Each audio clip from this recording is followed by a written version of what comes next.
Have you ever felt like you can't move? Have you ever thought, I'm too slow? I'll never be able to speak well.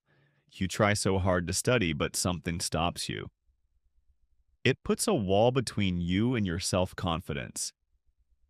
Today, we're not talking about grammar. We're not talking about words. Today, we're going to talk about something more important: your English mindset. Hello, everyone, and welcome to Unleashing English. My name is Sam. To help you break through that wall and get moving again, I'm going to share some simple, research based ideas from the field of language and the brain. You'll learn how to change your thoughts and feelings, how to calm down, and how to strengthen your English mindset. Let's start this journey with a deep breath.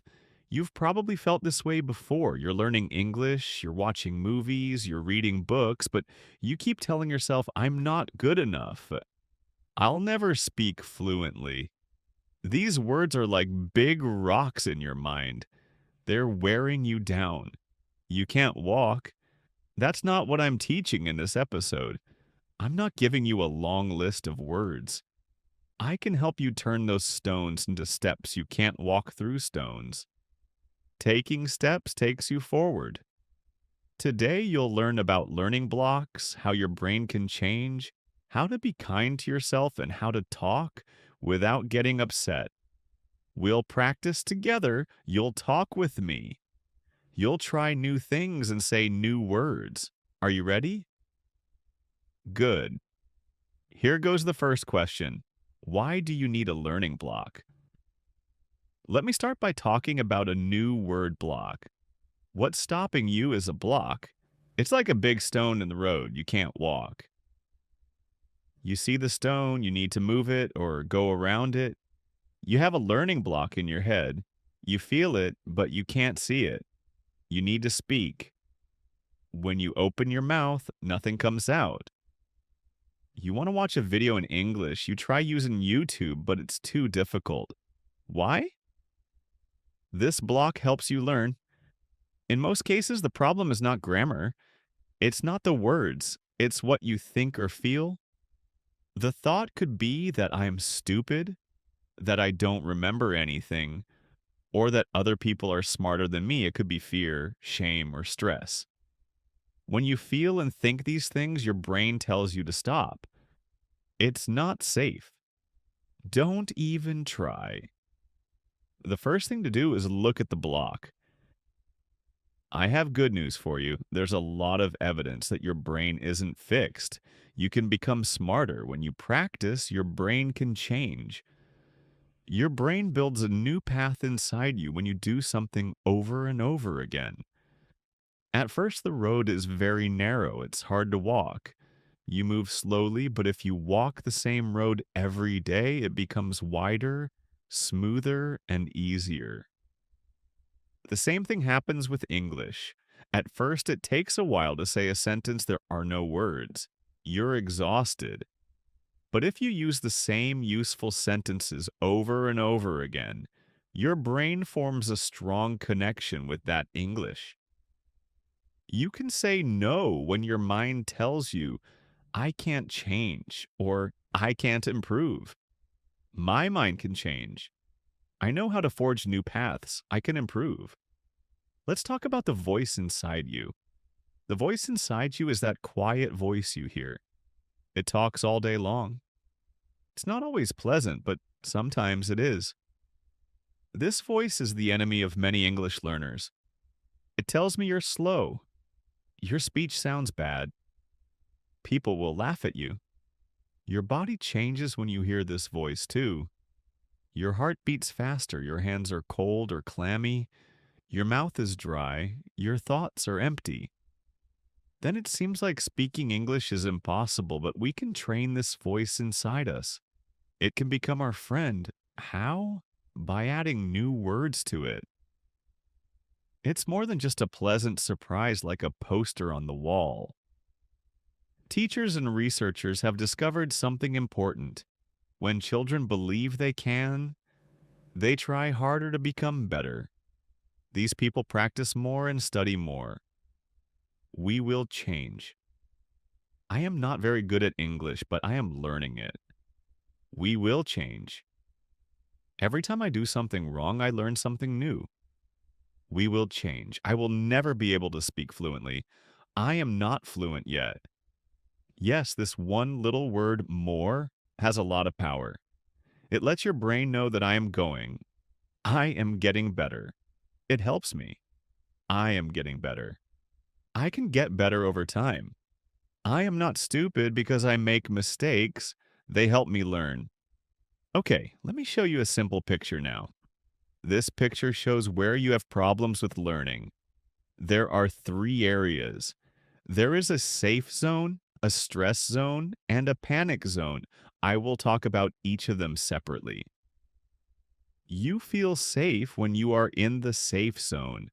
It is easy for you. For example, you write sentences like, "Hello, how are you?" in very simple words. That's good, but you're not growing much. Now we move on to the stretch zone. This is where you're a little scared, but you can still think. This is where English gets a little challenging. This is where it's good for your brain. You're getting bigger. And then we get to the scary part. You're scared to death. You're tense. You don't understand. Maybe everyone in the room speaks English like a native language. They're speaking really fast. You don't understand anything. Your mind needs a distraction. You're not learning much here. A lot of research shows that we learn best in the middle when we can stretch. How does that help with building blocks? Well, sometimes you get stuck because you spend too much time in the panic zone. It's too hard. You're exhausted. You're upset about losing. Your brain is telling you to stop. This is not what I want to do. I'm done. But we don't want to stop. We need to get out of the chaos zone and back into the stretch zone.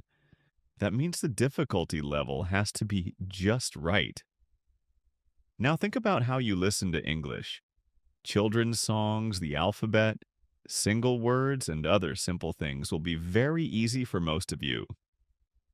College lectures, breaking news, and complex podcasts will be very challenging for most of you, my friends. Your stretch zone is currently in the middle. There are short, easy podcasts, slow English videos, and stories with pictures. Now ask yourself, can I understand at least 80% of this? If so, that's probably your stretch zone. After that, read, speak, and write the same way. You won't understand something unless it's daunting. You shouldn't do this every day. Slow down. Choose something easier so your mind can rest and work. It's not too hard and not too easy. Okay, now let's talk about a gentle breeze. A gentle breeze makes everything clear. Let's say you learned a new sentence that you can use. You know how to watch one short video. You speak English with a real person for just one sentence. He says we feel happier and more confident when we notice and celebrate small victories. We want to keep going, but many students don't notice small victories. People say, I want to speak fluently like a native speaker. These big goals are not bad, but they seem very far away. We get sad and move slowly. Write down one small victory in English every day. For example, I watched a 5-minute video in English. I learned a word. Please repeat it. I read one page of a book. I spoke with a friend in English for 2 minutes. That's it. Just one victory every day. Research shows that you are more likely to continue when you see your progress. You think, yes, I can continue. Fear in the body is another big barrier. People who study anything often talk about what is called a filter. This filter is strengthened when we are scared, nervous, or shy. It's like an invisible wall. Invisible things are what you can't see. When this filter is raised, less English gets to the brain. We want to break down this wall. We need to get rid of the filter. One simple way. First, calm down. These are simple tools. The first tool is deep breathing. Do this for 30 seconds before speaking or studying. Stand or sit up straight. Stand up straight and place one hand on your chest. Take a deep breath in through your nose and count to 4. Take a deep breath in and out. Take a deep breath out and count to 6. The second tool is a soft body, my soft. Your shoulders may be tense and your jaw may be hard before you speak. Do that now. Don't roll your shoulders quickly. Clench and unclench your hands. Move your neck slowly back and forth. A soft mind comes with a soft body. Okay, I'd like to talk about who you are now. You are how you see yourself. Many people tell me that I'm bad at languages, I'm bad at English. They repeat this over and over again, and it becomes part of their personality and their story. The truth is, you feel stronger when you think of yourself as a learner. You do the work, even when it's hard. I want you to change your story. Say, I'm learning English instead of, I'm bad at it. The learner moves, the learner travels. You have good English. You are the one who will learn English. Some students think they need a big plan. Study for 2 hours every day, learn 10 new words, do lots of exercises, and read lots of books. But big plans don't always work out after a few days. You get exhausted. When you feel bad, you stop. Instead, we'll create one small daily system. You'll use the system every day, like brushing your teeth. So you promise yourself that you'll do one small thing in English every day. This is a very important point. How to get through bad days. How to get through bad days. There will be bad days, even with a good plan.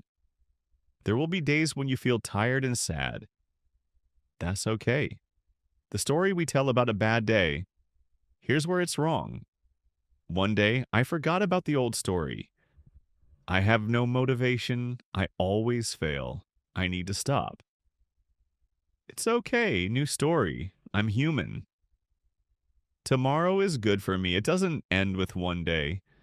This is known as being kind to yourself. Be kind to yourself. Students who are kind to themselves after a mistake are less stressed and more likely to keep trying. Friends, you are not broken. You are not mentally ill. Your English is fine.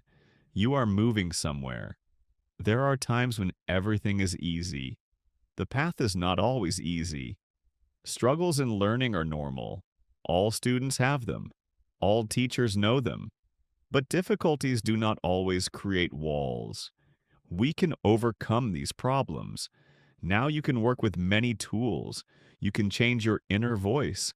Work in the stretch zone. Use little wins. And create little daily systems that will help you. You are also kind when things go wrong.